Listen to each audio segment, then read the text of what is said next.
My truck nearly broke down yesterday with my little girl in the back, and we were about to drive through this rural area where I wasn't going to have any cell service. My check engine light's on, and we're heading out of town to see family.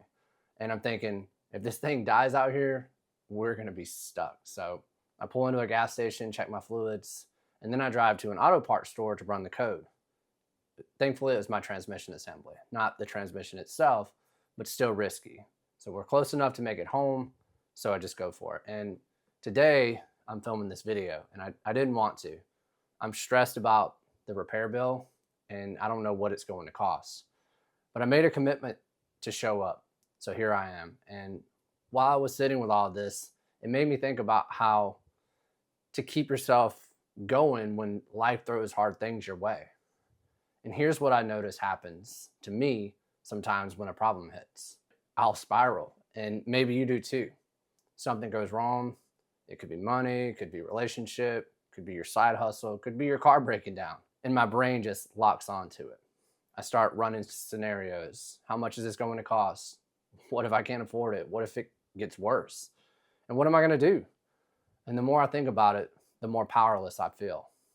I'm stuck in my head, replaying the problem over and over again. And I'm not moving forward. I'm just spiraling. And I've been there more times than I can count. And here's what I've learned. When I'm stuck in that spiral, thinking about myself and my problem, it gets worse. I feel smaller, the problem feels bigger, and I convince myself in my head that there's nothing I can do. I'm paralyzed. I've heard people say the only way to truly suffer is to only think about yourself. And I think that's true. But certain problems don't make it easy to think about other people. When I'm stressed, when I'm scared, when I feel powerless, my brain wants to obsess over the threat. That's what it's designed to do, right? So how do I break out of it? Action for others creates momentum for yourself. Here's what I found works. After a problem pops up, do something for someone else. Not later, not when you figured it out, immediately. It doesn't have to be big. It doesn't have to be life-changing. It just has to be for someone else. Open a door for someone, cook someone a meal, call a friend and give them a genuine compliment. Text someone and ask how they're doing. Help your kid with something they're struggling with. I'm not telling you to run from your problems. I'm not saying ignore what's going on, but some problems can really take it out of you and make you feel like you have no control. And when I do something for someone else, I immediately get some of that control back. Maybe it'll work for you too. Here's why I think this works. When I'm stuck in that spiral, I'm in victim mode.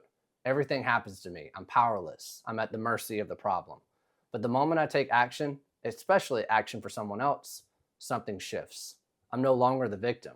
I'm someone who does things. I'm someone who has impact. And that shift is everything. Because here's what I learned. Action for others creates momentum for yourself. You're not solving your problem yet, but you're moving. And momentum doesn't come from solving the problem. It comes from moving. When I move for someone else, I prove to myself that I'm not stuck. I'm not powerless. I still have agency. There's also some psychology here. Serving others activates a different part of your brain. You're no longer hyper-focused on the threat, you're focused on contribution, and that breaks the loop. Here's how I used this yesterday. My truck's messed up. I don't know how much it's going to cost. I'm stressed, but I know if I panic, my daughter will panic. So I focused on reassuring her that everything was going to be okay. Instead of sitting in that fear, I made the decision to film this video. Not for me, but for you, for the person who's watching this who's dealing with their own version of a broken down truck. That action gave me momentum. It pulled me out of my own head, and now I can deal with the truck from a clearer place. So the next time a problem hits, and it will, try not to let yourself spiral. Do one thing for someone else immediately.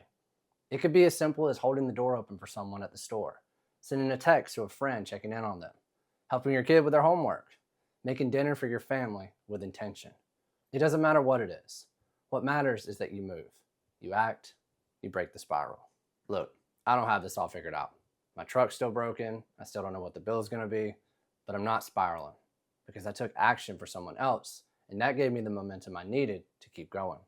The problems don't stop. Life's going to keep throwing things at you, but you don't have to stay stuck. You don't have to feel powerless. Next time something goes wrong, do one small thing for someone else. Break the spiral. Take back your momentum. Let me know in the comments what you're dealing with. And if this video was helpful, drop a like on it because it helps with the algorithm, and share it with someone who needs to hear it. Keep learning, keep growing, keep going. I'll see you in the next one.